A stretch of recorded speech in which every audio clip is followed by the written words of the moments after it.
welcome back to the Men's Roundtable Series podcast. I'm Mr. U. We're in the building today, man, with husbands, fathers, brothers, and sons ready to go to work.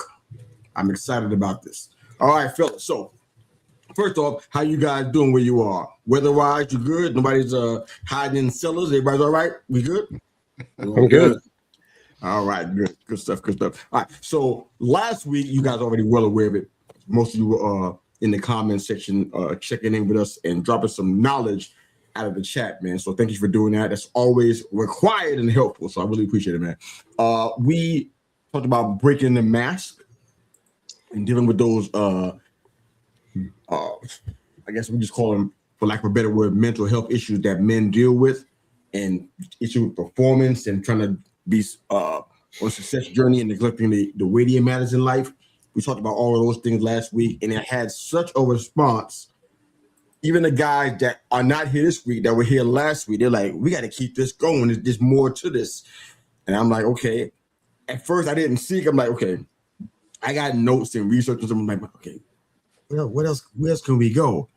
And these guys on the screen right now push the envelope and say, you know what? We know there's more. And we got more to give to the husbands, fathers, brothers, and sons out there. So guess what?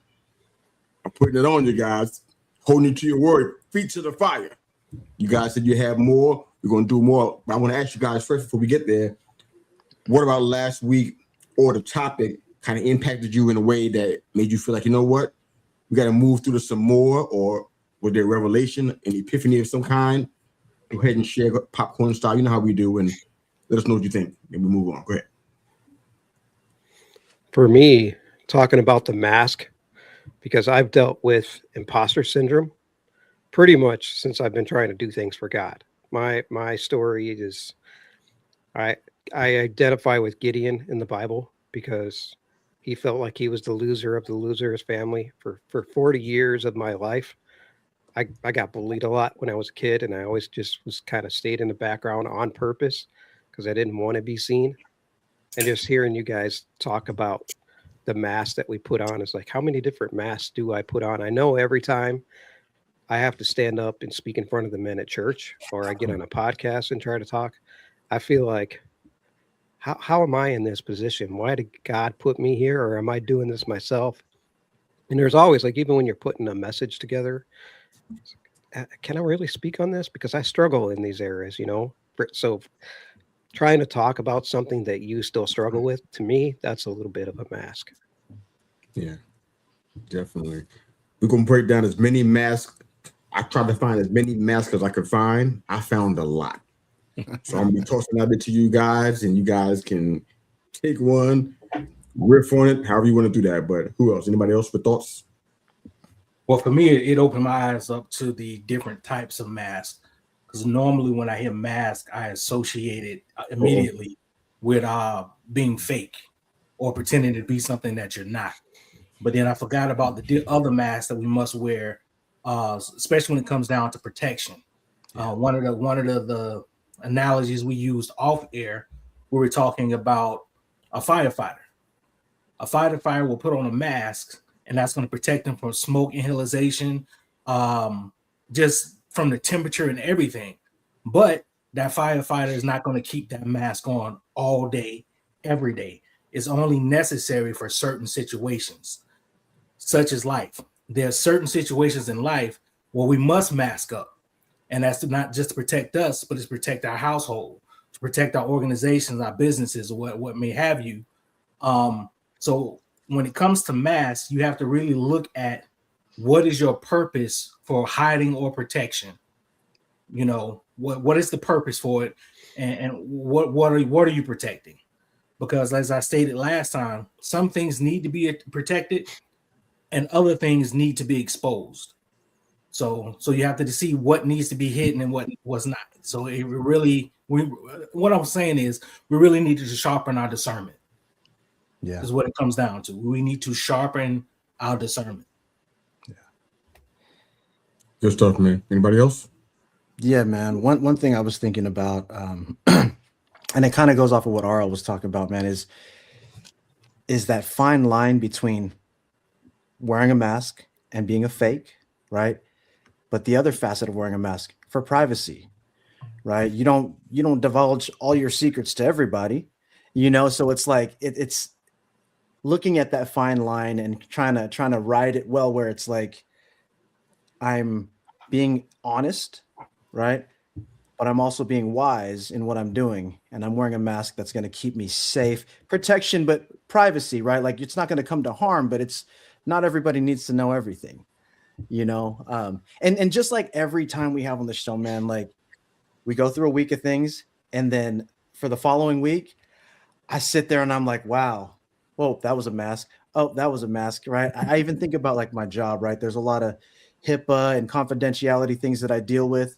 And then the separation between church and state, right? Where there are certain ways that I can share the gospel and certain ways that I can't. And I have to kind of wear a mask even in that way, right? Where I'm not, with a collar on and, waving my Bible at anybody, but I'm doing it in a different way with a different mask. You know what I'm saying?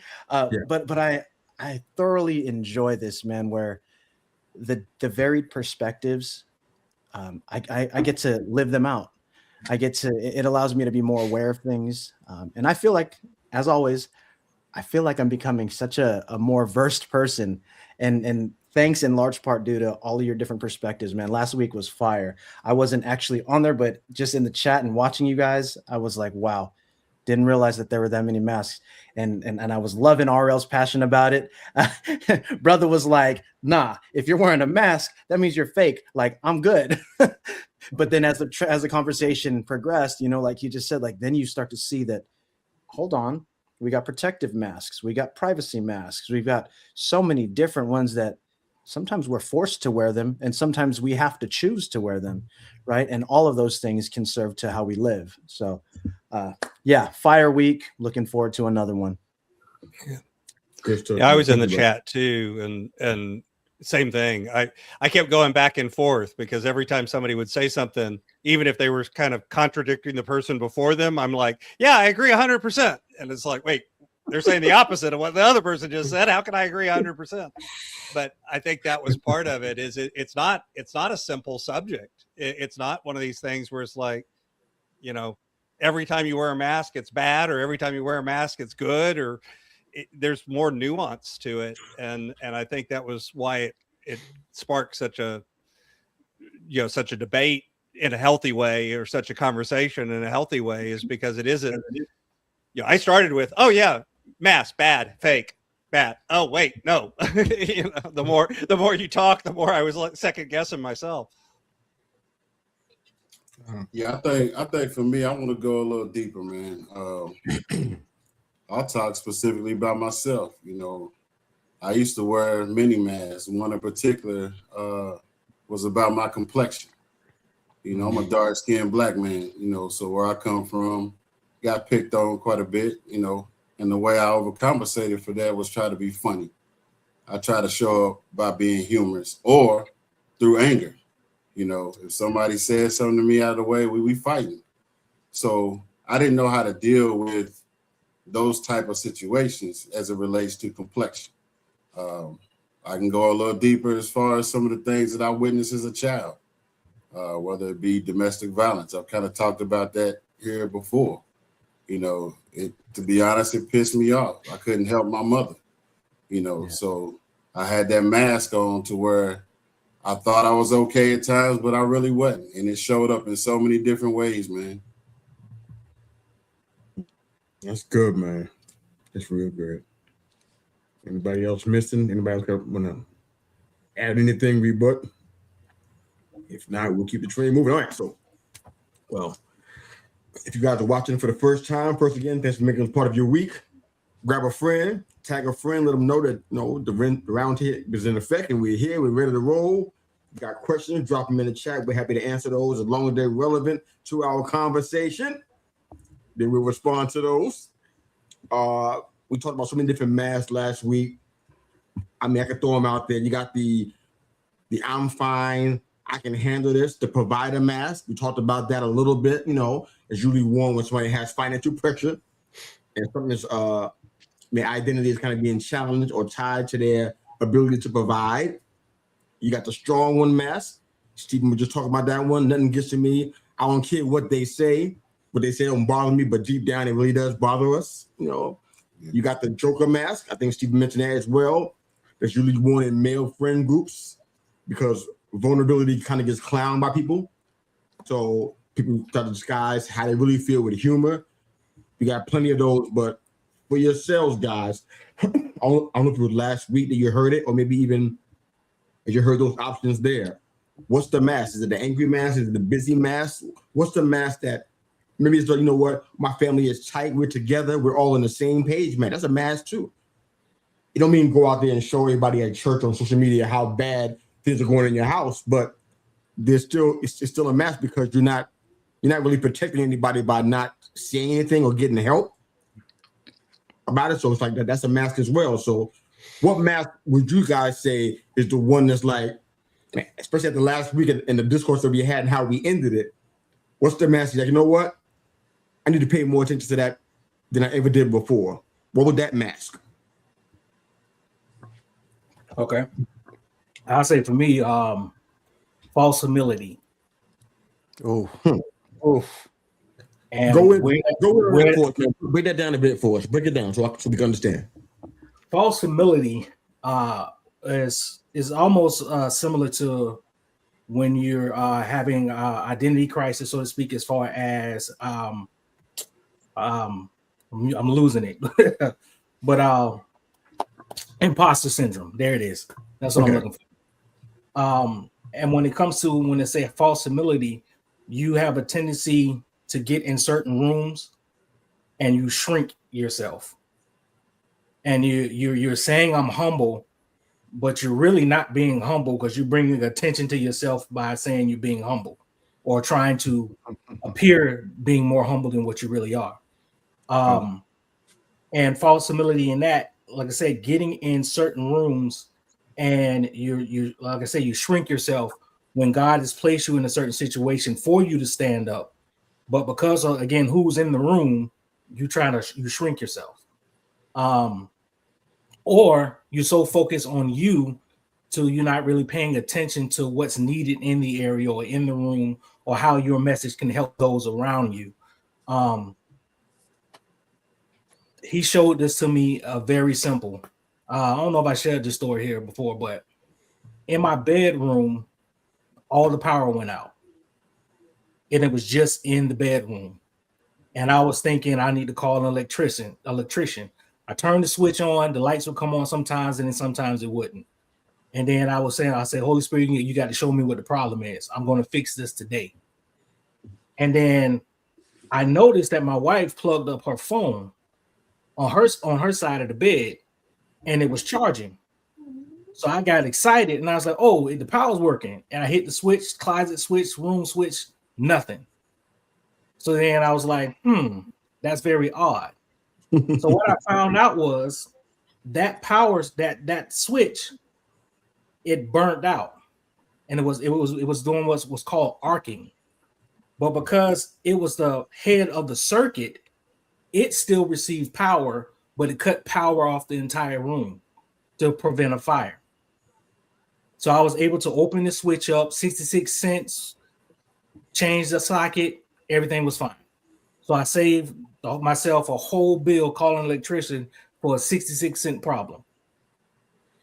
But in that, Holy Spirit started speaking to me. Just like that socket, sometimes we can be focused on ourselves, and because we're receiving power, that's all we focus on. But because we have short-circuited, we have now cut the light off the whole room. There's light that should be in dark places that are not getting the light because you're so focused on yourself. So he was showing me sometimes we can burn out, and our purpose is not just for us. Just like when we talk about a tree and the tree yields fruit, you never see the tree eating that fruit. So our purpose is not for us. It's really designed to help people. And there's a lot of people that are tied to our destiny that are not receiving what they need because we're too focused on ourselves, or we're too stuck not being who we're supposed to be. And that's how he was talking to me about false humility. It's like if I put you in this space, you belong in that space. So I need you to stand up and be who you are and stop pretending, stop hiding, stop faking. What are you afraid of? You know, so I could speak a long time on that. So I'm just gonna leave it there. I'm not trying to go too deep because I know we short on time. So, but false what? humility. We ain't sure No, all what the I'm saying, well, when I say short on time is I need to share with my brothers because I can talk on that for about 2 hours.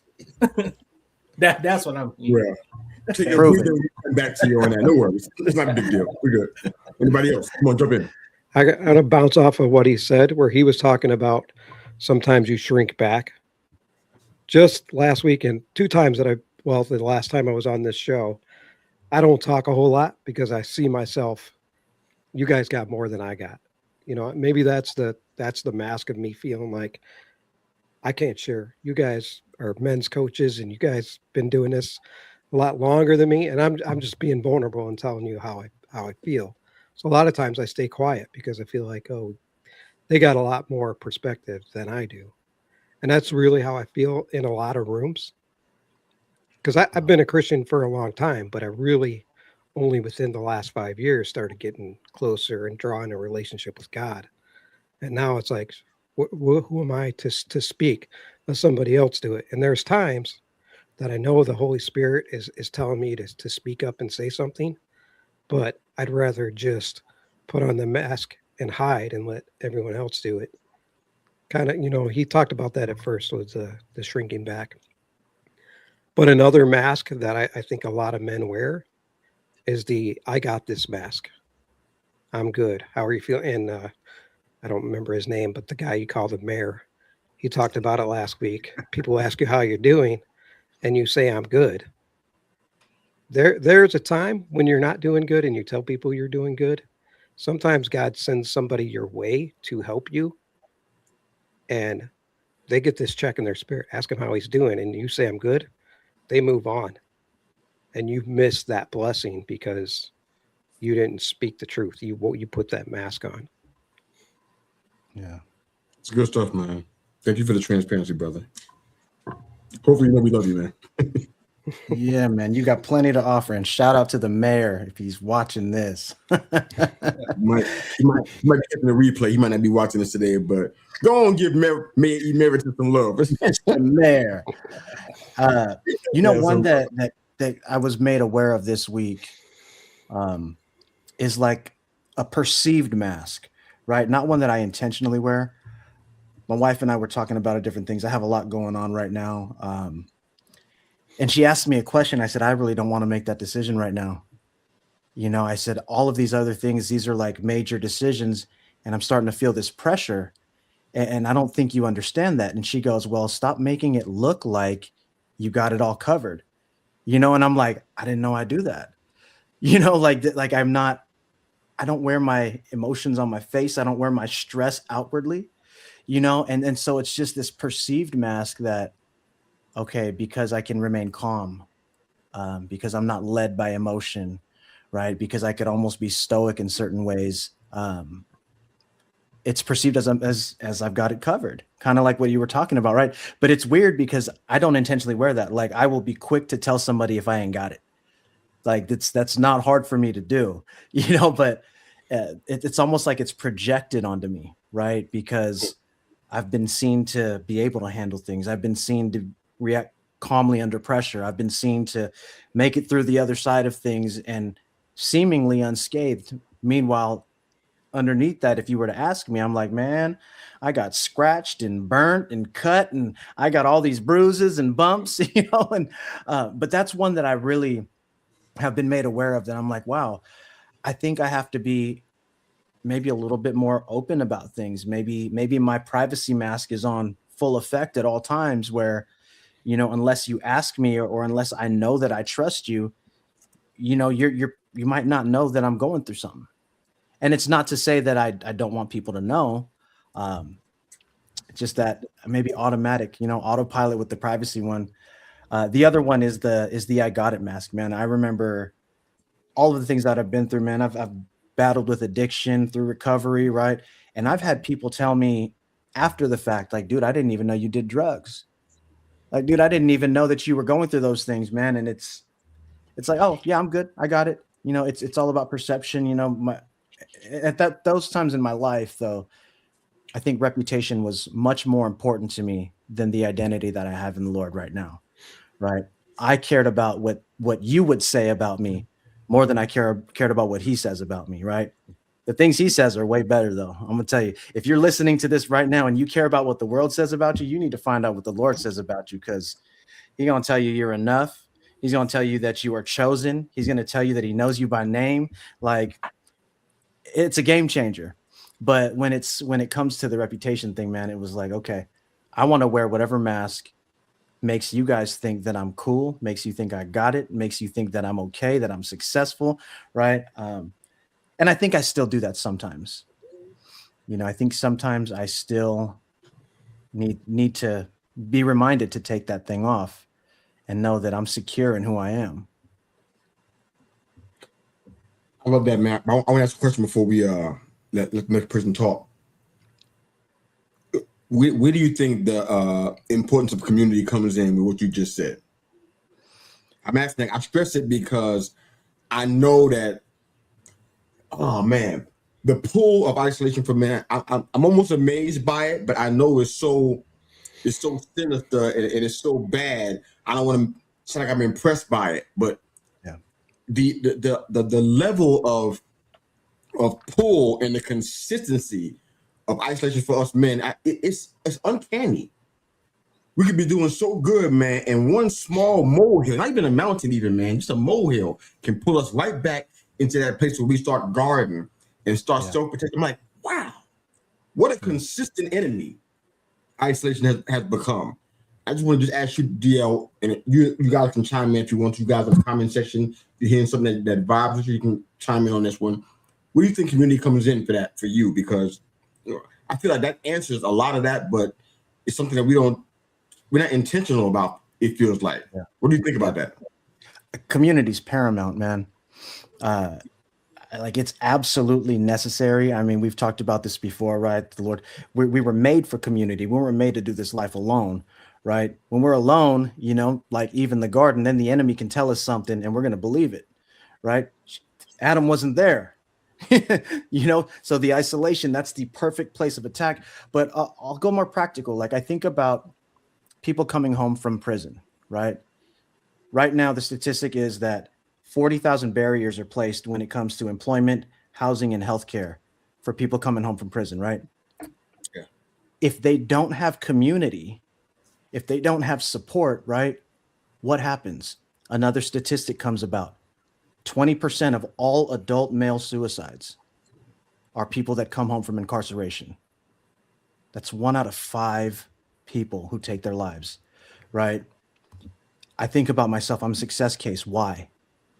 Because I got out and I had a church community that wanted to rally around me. I had a safe place. I had people that I could trust. I had family who were willing to tell me that they loved me and what do you need, right? Not to say that they were there to give me stuff, but to remind me that life was worth living, to remind me that I do have someone in my corner. There's a lot of people that are stuck, people that may even listen to this, that don't have that, right? And they become that statistic. You know, and so I would say community is super, super important. Like, if you don't have that, again, we saw what happened to Eve. She was by herself. She believed the lies of the enemy. And what did that lead to? Right? She was in the garden and then she's now cast out. You know what I mean? Like, it's pretty simple. I think that's pretty black and white, you know, and if it's a tale as old as time, you can rest assured that it's happening today, right? And then we see it in these avenues with suicide. We see it with all of the different mental health challenges. And I just want to say this, if you find yourself in that place, you feel like isolating, you find yourself with, you know, mental challenges in this way, there are places that you can go and people you can talk to. There are numbers that you can call. Right. 988 is the nationwide emergency mental health hotline number in the United States. You could call, you could text, you could chat online at 988 lifeline.org. You'll get 24/7 support from trained counselors. And if you prefer text-based, text HOME to 741-741. Remember, you matter. And there's plenty of resources available to you, people who are trained for these types of things, people that are willing to hear you out and won't judge you. And if you're a veteran, we thank you for your service. And you got to know that you mean so much more. And so for you, if you are a veteran listening to this or watching this, the Veterans Crisis Line is 1-800-273-8255. Press 1 or text 838-255 if you are a veteran. Again, thank you for your service. You are more than enough. You mean something. So get the help that you need. Good stuff. Thank you, sir. Anybody else want to jump in? I think for a lot of guys too, the provider mask is a heavy one. I know, I think I shared my story a few weeks ago about going through a financial crisis, actually being suicidal because of it, and those sorts of things. And I think for a lot of guys, and for me, even though I fought through that, I kind of broke that mask and I laid those pieces aside, and my wife and I came together. It's still real tempting to pick it back up and put it back on. You know what I mean? Yeah. It's constantly there, because for one thing, the messages we get, from society, from other men, from women, from whatever, is constantly, be a good provider. You're the provider. You need to do this. And I agree with that. And I feel that, but then there's a place where feeling that becomes unhealthy and it becomes isolating. And going off of what was just said about community is, that's part of the reason why I think surrounding yourself with other men who are willing to get real and go, yeah, that sucks. What can we do about it? Let's walk together through this. Or maybe I just need to sit with you and listen for a while because, there ain't nothing you can do. Okay, great. But I'll listen. Because I think so often as men, especially through that provision, we make it all our problem when the reality is it's never just us. It's never just us. Mm-mm. No. We got a discussion question. Oh, go bro. Yeah, I said it this morning, man. I did about a 1.5-minute clip on my page this morning where I talked about, us being too focused on our image instead of our healing and our purpose, man. I think that's what a lot of men are dealing with. And I would say probably one of the most biggest masks is that approval mask, right? The one where we feel like we got to please people all the time. And if we could just get out of our own way, and pay it forward and focus on what God has called you to do and to share your story, it will be so much better. Yeah. Yes, sir. Great. We got discussion question up on the screen for us to kind of walk through. You guys that are watching and listening from a distance, you can definitely chime in the comment section here. Is independence always strength, or can it become isolation with just better branding? What do you guys think about that? You guys can drop your answer in the comment section if you're watching and listening from a distance. Please go ahead, guys. I think go ahead. You go ahead. You go ahead. Y'all play rock, paper, scissors. Oh, sorry. I think independence is pride. I don't think it's strength in any way. Yeah. It's literally pride. I don't even see how it's better branding. Especially if you're a Christian, you say I'm independent. If you're a Christian, you're not walking alone. You got the Father, Son, and the Holy Spirit with you. That's just my thought on that. Yeah. I think a lot of people look at independence as a way, and this probably a different way, but it's probably one thing I think of is a way to kind of either protect your image or protect your feelings, so you're not hurt. It could be a way of saying, you know what, I'm fearful of that level of change. So independence means I can stay here where I want to be, So there's a lot to go with that, but. What do you guys think about this? Is independence strength at all, or is it just isolation with just better in a better outfit, if you will?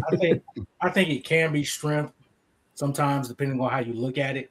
Okay. But like what he just said, from the angle that he took it, I mean, there's no arguing that. That's God had called us to community, and like I said at a retreat, to refuse to come into community, you're really walking in disobedience. Because one of the first things that he said was, man should not be alone. So you're really walking in disobedience when you're trying to isolate. But for me, how did we even get here? How did well, let me speak for me. How did I even get to trying to be so independent? It all goes back to childhood. It goes back to development. And as for me, I had more of an avoidant attachment, so to speak. You go around the psychology of it. And what that is, it's not necessarily that I was neglected, but I was the eldest child, and I caught on to things pretty fast. So with that being said, a lot of the times my siblings got most of the attention because they felt that they needed them more and I didn't. So a lot of times I was left to myself to figure things out on my own. And what that developed in me was a sense of independence, to where I felt like I had to do things on my own. I felt like if I can't do it, then it's just not going to get done. I didn't rely on people. I relied on myself. And just growing up over the years, and I started to see how that was seeping out into other relationships. And just being transparent, right before I just got in trouble, not really in trouble, but I got in trouble right before I got on this podcast because I was looking for the cord to plug up my laptop. Now we got 3 laptops in the house, everybody's HP, and for some reason we can only find one cord, and my wife is using it right now. She's like, just take this one. And I was like, no, I'm gonna find it. And she was like, you getting on here for this mental health month. Don't make me come on there and blast you because I'm trying to help you and you won't let me help you. And I was like, 10-4. Give me the cord. So what's your name in the comment section? No, sorry. Brother had to take his mask off before he jumped on. Yeah, right before. And like you said, I didn't even realize I even put it on. Yeah. But that's that sense of independence where you're trying to work everything out on your own. And like I said, God called us to community. And the importance of the community is you learn so much from one another. And not just the things that people can teach you. Proximity is important because some things can't be taught. Some things have to be caught. Yeah. You know what I'm saying? Some things, you just being in the room with brothers or like-minded people or people walking that lane, you catch so much that you can't get by yourself. And a lot of times we're stuck and stagnant because that missing piece. There's somebody out there that has what you need. Either they're going to teach you or you're going to catch it just from being around them. But you can't get to the next level because you're refusing to be around people. There's a difference between separation and isolation. And a lot of times we confuse being separate with being isolated, and we isolate ourselves and we go into this cave and we go into this hole and we try to figure everything out. But we would be so much farther alone if we just open up. We have community. You get around somebody that can speak into your life. You get around to somebody that's going to call you out on your BS. Yeah. So it can be a strength depending on how you look at it, but like my brother said, it's really pride and it's disobedience. You're walking in disobedience. Yeah. Perfect. Anybody else? Yeah, man, that's real. I look at this, right, and I think contextually, if we're being independent of the world, it could be a strength, right? But that means dependence has to be on this side where you're depending on God, right? If you're independent of God, we already know where that goes because that is pride, right? Pride goes before destruction. What's interesting to talk about what you were just talking about, RL, is you didn't want to look for the cord, right? We end up handicapping ourselves, right? You're actually thinking you're doing something good. No, I'll find it. You do that. I'm being helpful to you, right? You keep the cord, you keep your computer charged. I'm not going to bother you and have you help me look for this, right? I can do it. That way you could keep doing what you're doing. But then we handicap ourselves, right? Because now we're not accepting the help that they're trying to give us. So I would say independence can't be strength. Like it can't be, right? Because like how Mark was saying, right? If we're walking with the Lord, we can't be independent. We have to be dependent on him, right? And then if we're not, it doesn't matter all the accolades that you achieve in this world. It doesn't matter how many commas you got in your bank account. It doesn't matter how many friends and followers you got on socials, right? We know what the destination is. And so there's no strength in that, right? Because ultimately it's going to fail. But I just find it interesting because the independence being that line right in the middle, right? You teeter either which way, you're going to be dependent on something, right? If you're not, then you're by yourself. And what can you do by yourself, right? You can't procreate by yourself, right? Like you could get some things done. I mean, look what Mr. U's able to do here. But I know that he doesn't isolate himself and get this work done. He knows the activities that he's got to get done, but he's got his queen, right? He doesn't isolate from the queen. You know what I'm saying? He's got the Lord. He doesn't isolate from the Lord, right? He's got his time in his secret place. It's so interesting that we live in a society today where we are competing to see who can be the most alone, essentially, right? We are competing to see who can be by themselves the best, right? I'm so good at being by myself. How do I know that? Nobody's around to see it, right? And what's so funny about that is in Hey, that it's a contest you isolation- could always win, right? right. But what's funny is the only way that you can win that is if somebody sees it. That means somebody has to be there, right? And at the end of the day, validation is what you're seeking in that way, right? Like you want eyes on it, right? But I don't know. I digress, man. I just find it really, really funny that it becomes a competition. I'm so good at being alone, right? I've said this before on my show, man.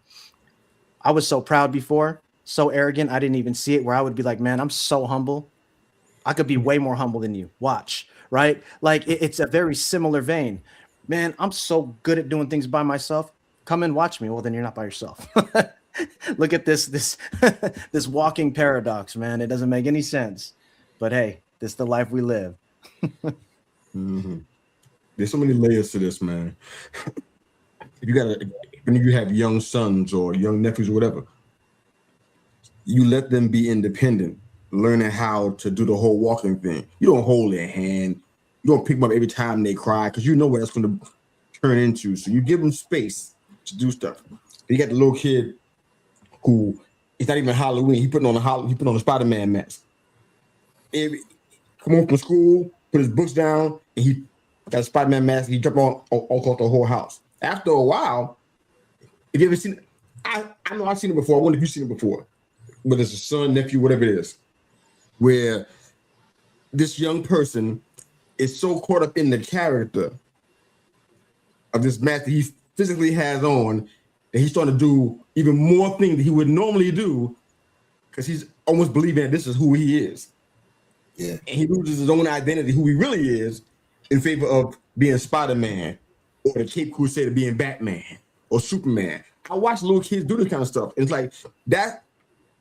You can deal with that, but it's scary when adults are doing it. It's scary when adults are doing it. Where it's like, you know what? I'm the provider. This is all I know. It's all I have. If I don't provide, I ain't nothing. Yeah. Well, I feel rejection so bad. I gotta do this. What you're saying, guys, is great, but I can't. I have to do this. Like I don't have any other choice.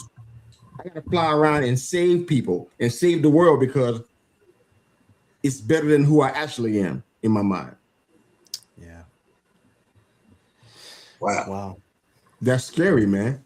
Yeah.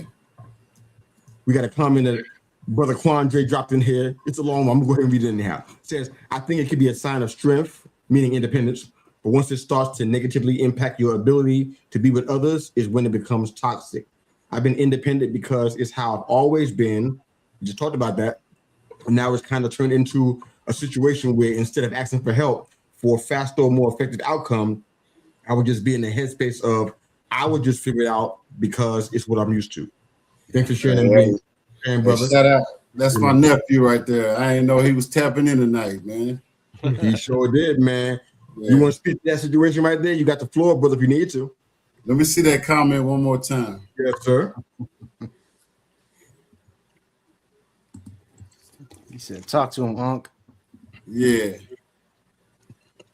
Yeah, I can relate, you know what I mean? Like, I go back to what R said, you know, I was the oldest kid, man, and I had to be independent, you know, just because of my upbringing.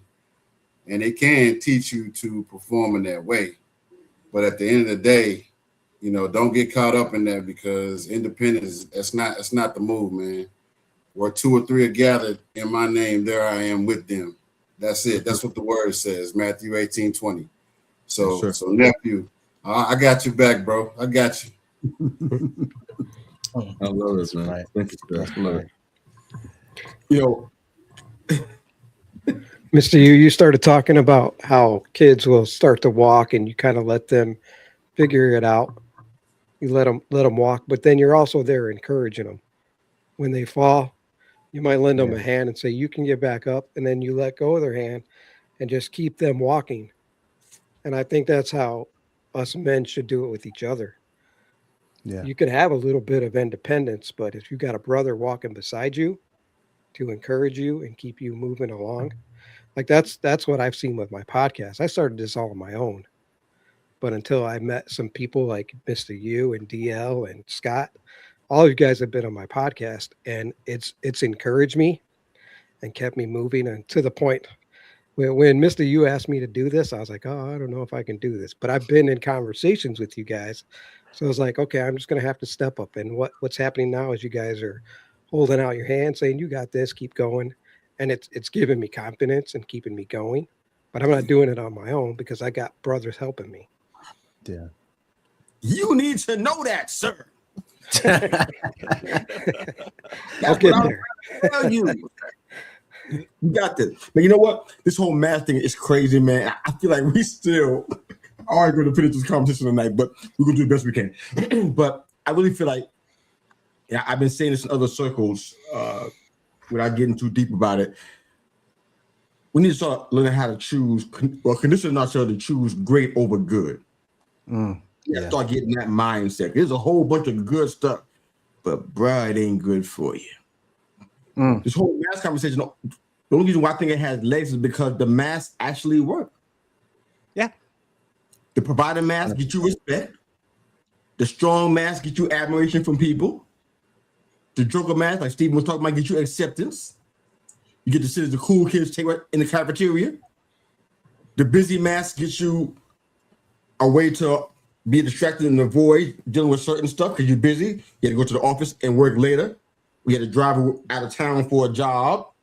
The spiritual mask gets you other kinds of approval. They actually work. But the question is, are they good? And they're not good, and that must mean they must be a great. What's the great?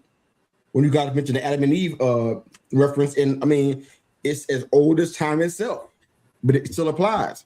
Eve chose good over great. A temporary fix as opposed to the greatness that was being made available to her.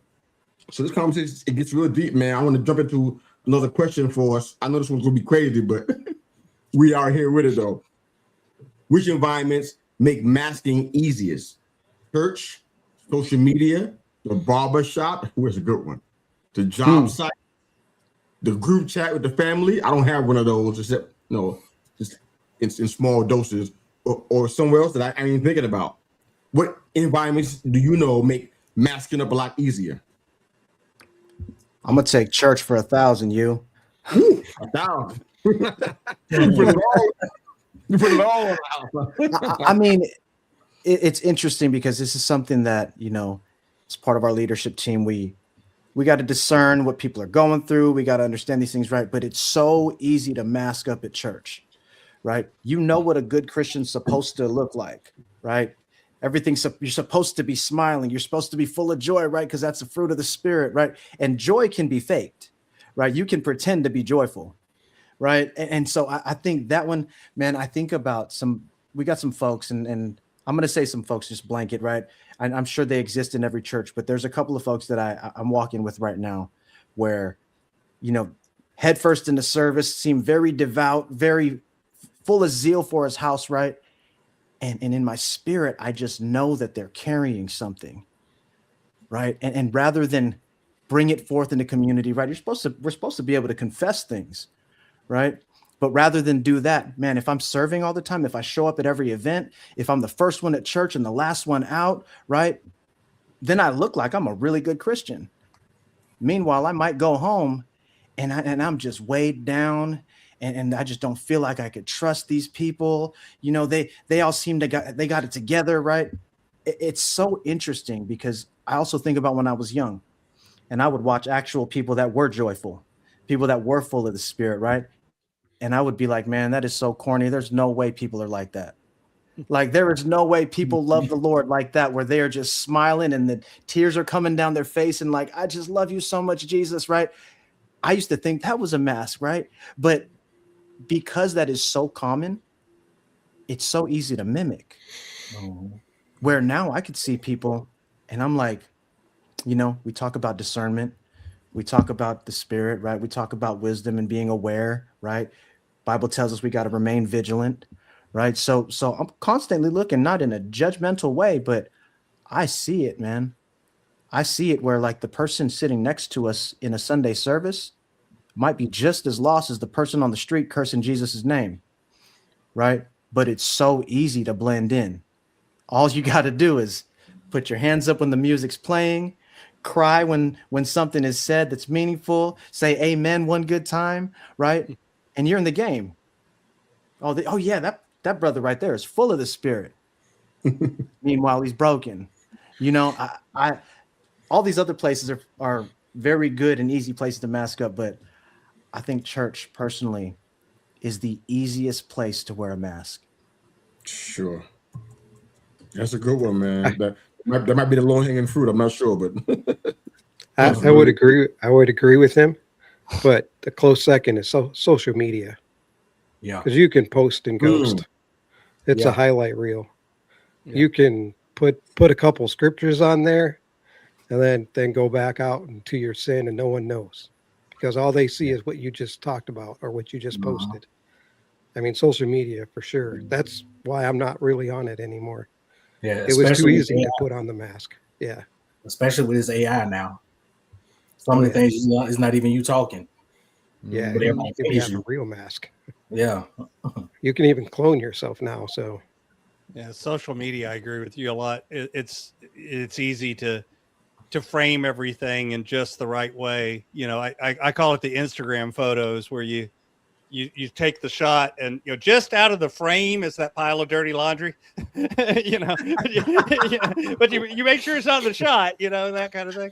I think that's with our life a lot of times too. It's, you know, we put that dirty laundry just out of the frame so that the branding's good, you know.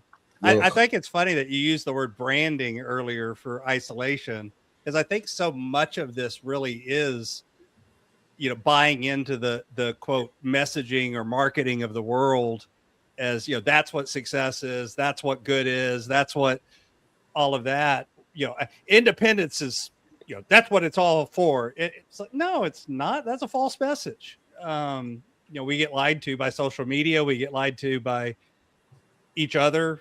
We get lied to by marketing and messaging. And then we buy the lie and then try to live it and then look up and go, why didn't this work?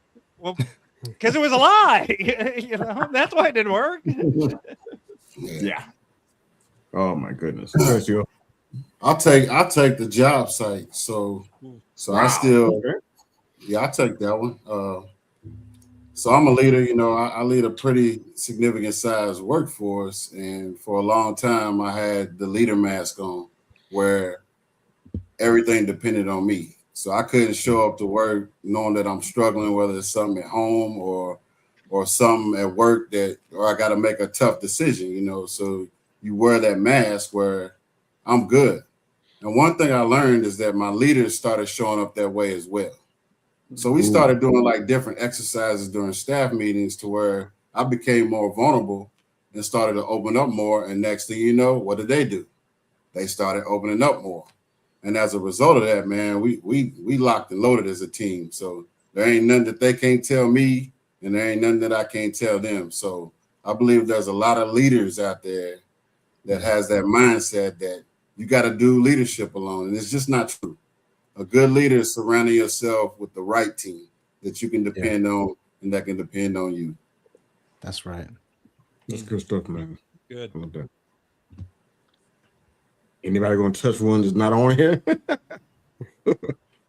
Well, I That can't say the barbershop job was site since I work by myself, but so You probably if I'm lying to myself, right? Probably still can say the job site even. Oh man, if that barbershop one I is try not to lie to myself too often, at least. Yeah, barbershop one is a heavy one too, man. If you guys ever been in that scene, you know what it's like, man. Everybody in there faking.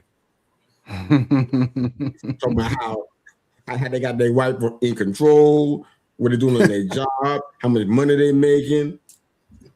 Just lying about everything. But What kind of car they drive? yeah, it's just a place for lies. It's like a petri dish for lies, basically. Yeah. But yeah. Or So you could call that too the backyard barbecue, right? The neighborhood barbecue when you invite the other guys over from the neighborhood. We have a tendency to do that sometimes when we get guys together. Instead of being vulnerable, we basically put on the, my car is better than your car. My daddy could beat up your daddy. kind of attitude. It's like, it seems like we'd outgrow that, but a lot of times we don't. you would think that, right? I feel like that's not what's happening. Yeah, man. Wow. Any other thoughts on that? On that area that we hung out in for a minute? Any other thoughts there? Cool beans. All right, so we're probably going to be riding this one out until the time that start playing outdoor music. I felt like this one was, I didn't say it for last on purpose, but I just felt like it was so deep and rich that it's probably going to be, it needs to be last. Just because of where it is. But questions are, what mask did you learn from watching the men who raised you? And by men, it should have just been your father or father figure, what have you. What mask are your children learning from watching you? So really, really hard questions, especially the second one. But who wants to jump in and be the first to tackle that first one? Or both of them at the same time, however you like. Don't be scared, guys. Okay. Man. I'll start with this one. It's going to lead to a testimony, because my father, for 14 years of my life, was an alcoholic. He drank a lot and he worked a lot. So that's what I saw for 14 years. And because he was hiding from, he didn't want us kids to see where he was with alcohol. He worked a lot, so he wasn't home a lot. So for a lot of my time, my 40 years of, my wilderness time, I spent a lot of time working. And even now I still have to kind of watch myself, because I have my job, I have my ministry, I have my podcast, and like I'm doing something almost every evening, but I still have to be intentional and make sure I'm spending time with my wife. And there's been nights, and I've been way too vulnerable on this episode so far, but there's been nights where I have to tell my wife, I'm sorry. I just got too distracted in work and I didn't spend any time with you. And that's something I learned from my father before he got saved. And this is where it becomes testimony, because after he got saved, he was a completely different man. And it was literally overnight. My father wasn't very present with us before he got saved. I saw the night that he got saved. He ran to the altar. He was trying to head out the door. Someone stopped him at the door and said, if you walk out now, you won't feel this call again. He ran to the altar. His jacket was half on. I remember it so clearly. And I saw my dad for the first time in my life, tears coming down his face. That morning, I woke up, my dad's sitting at the kitchen table with a Bible in front of him. And he calls me over and gives me a hug and tells me he loved me. Now, I'm sure he hugged me at times before that, but that significant moment I remember. And what I learned from that, and this is not a mask, but it's something that I've learned with my kids, is to make sure I show them love, no matter how I'm feeling, no matter what I got going on. When I feel like wearing a mask in front of my wife, I still loved my kids. So, I mean, that for me, it's interesting that you asked that question. But when I saw it, I was like, okay, I got a lot to talk about with my dad because I saw both sides of it. Yeah. Good stuff, man. Thank you, Mark. Yeah, I say for me, man, I say the silent man is what I learned from the men who raised me. And I say that because, you know, a lot of men back in the day, you know, they didn't talk a whole lot, right? They didn't share or open up, you know, kind of like we're doing today.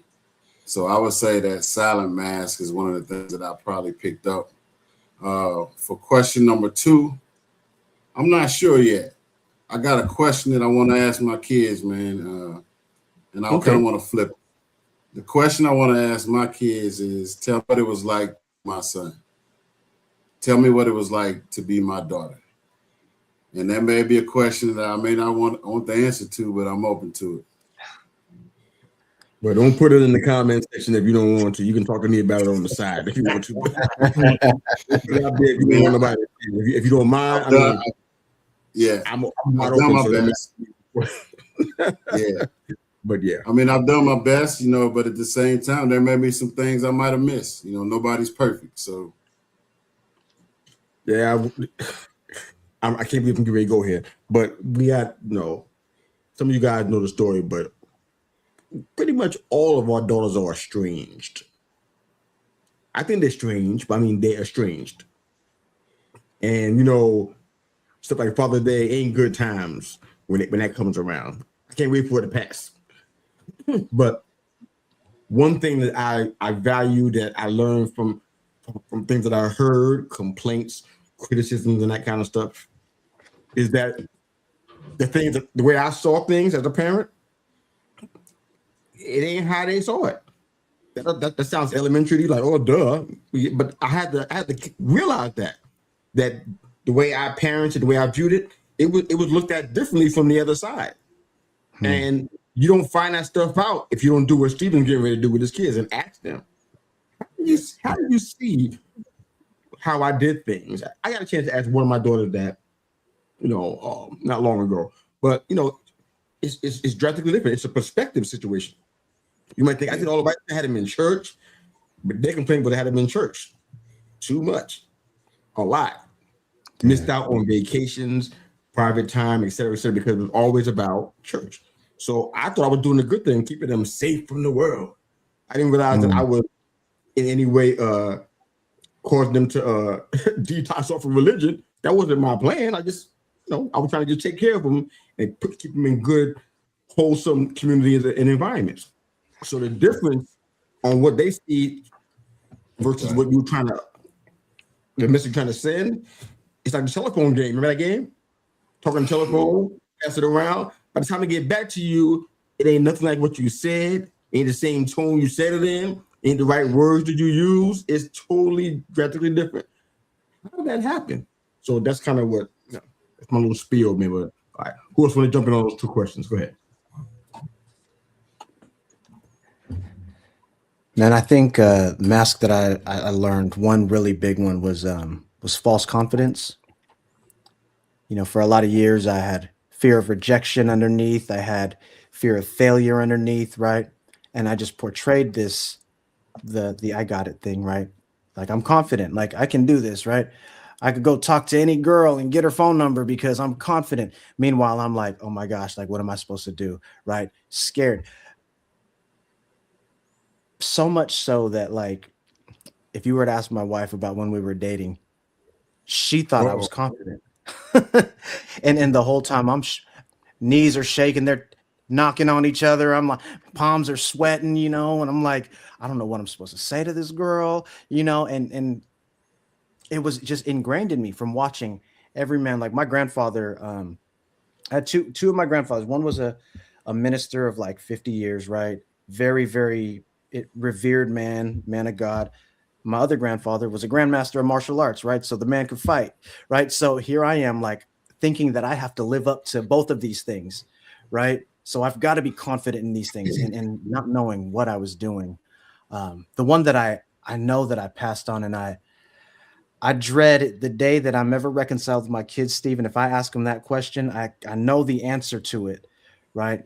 And what I taught them was a legacy of pain, a mask of rage, of anger, of control, right? I know I taught that to them. I know this is the sins of the father stuff, right? These are generational curses that were passed down. Because why? Because that's what I saw a man do as I was a child, right? My father was an angry person, right? He demanded respect, right? He take on every challenger, right? Even if it was my mother, you know? And so those are the things that when I had the first go around, man, that's what I passed on. I know they were watching that, right? They knew that their dad was angry. They knew that their dad was violent. They knew that their dad wasn't going to take any mess from anybody, and it didn't matter if it was a boy or a girl. You know what I'm saying? And then and so I dread that question, even though I know the answer. Like, it's one of those things where just because I'm living a redeemed life doesn't mean that I've forgotten who I used to be, right? Like, I could see the mask, like right now, like right over there on the floor, shattered, but it's still there.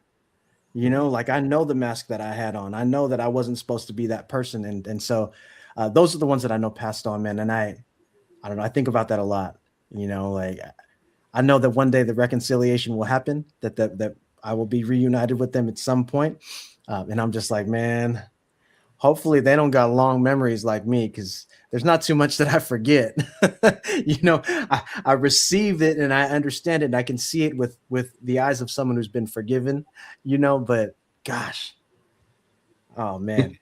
So what I do hope though for you, Stephen, is that they say, man, it was amazing being your son. It was amazing. But you know what I'm saying, man? I hope that for every single person. I hope it for myself too.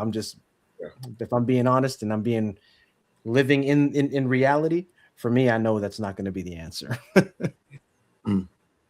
Wow. Thank you, brother. That's powerful stuff right there, man. Anybody else? Guess I'll close it out. I can actually pull from everybody that everything that you guys said, it spoke to a part of me. But the thing that's weighing heavy on me right now, I'm still stuck on this imposter syndrome.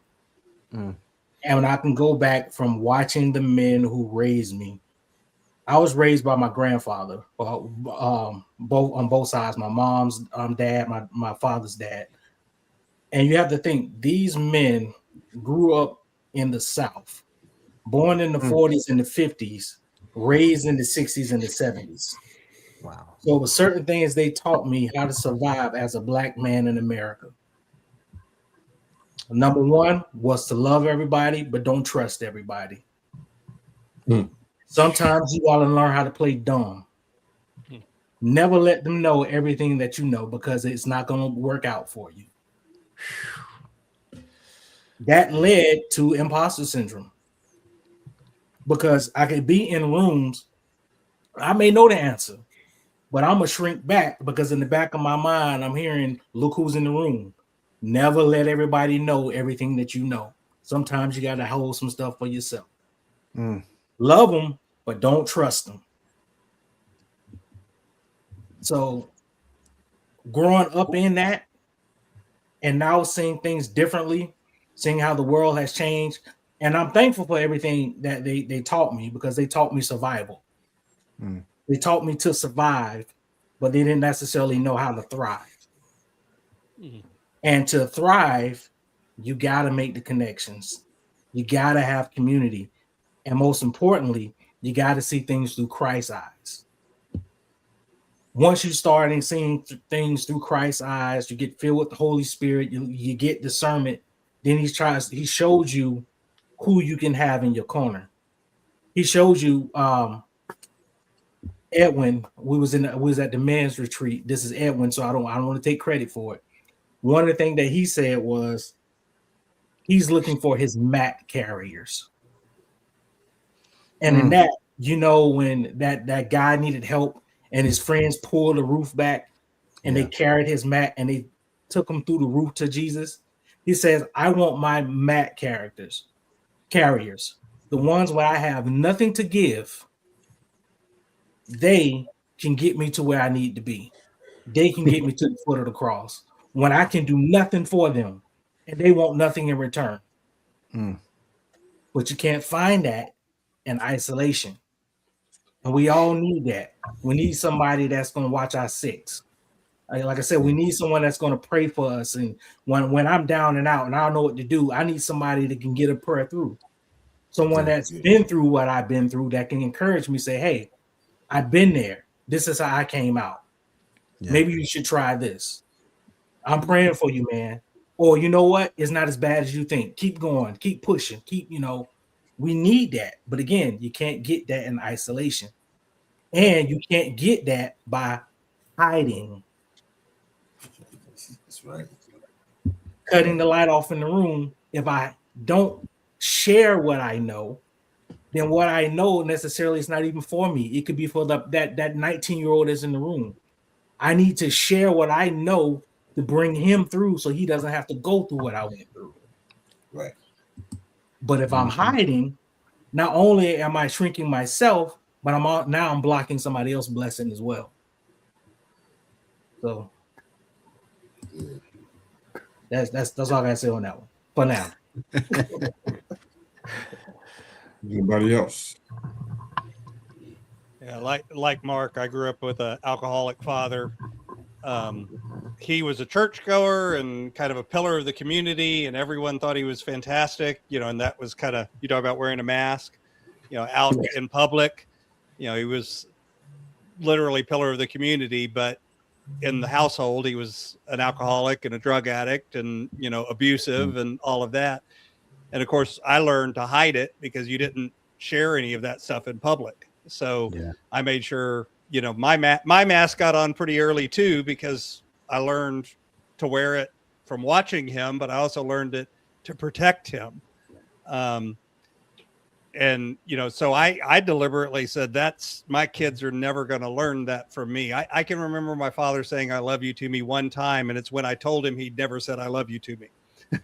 In response to that, he said, well, I love you. That's it. That's the one time I remember.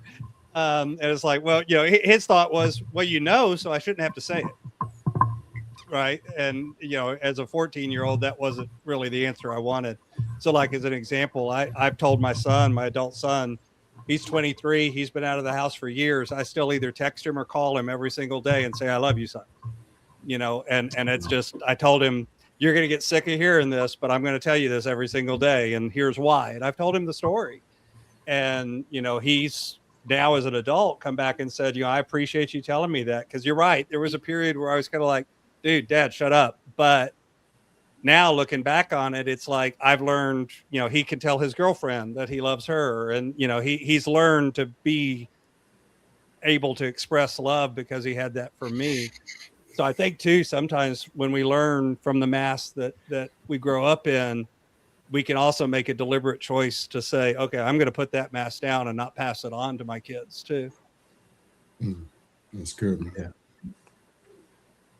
I'm shutting you down, man. Anybody else want to chime in and share anything? This was deep and rich as expected. Too bad there wasn't any more meat on that bone, huh? I think we got down to the marrow tonight. I think we got down to the marrow tonight. But thank you guys for being so transparent, sharing so much of your stories, and just allowing these experiences to help enrich the viewers and listeners that are out there, whether they're watching live or on replay. And I want to just encourage you guys before we close out. You know how we do it, man. Keep the vision in front of you. What we're trying to accomplish with this. If you don't make Thursday nights the one time that you decide to go ahead and extend yourself and put yourself out there, hoping that somebody sees, because sometimes the numbers don't always reflect that, and we can't always tell how many people are actually watching and when they're going to watch. You might watch it a month from now, and I hear comments about one of you guys a month from now. So let that not be your goal. You got opportunities on a daily basis.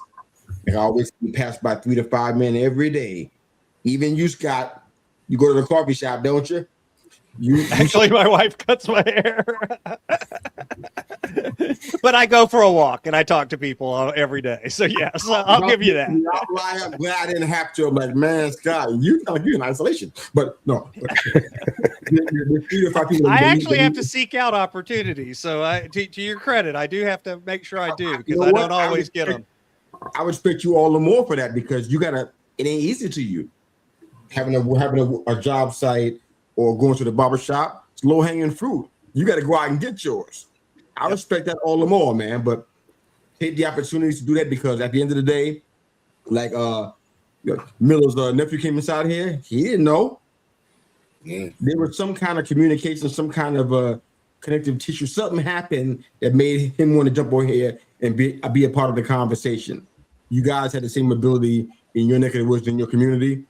You got to just use it. Thanks for being a part of the table and taking your seat. Love you guys. Yeah.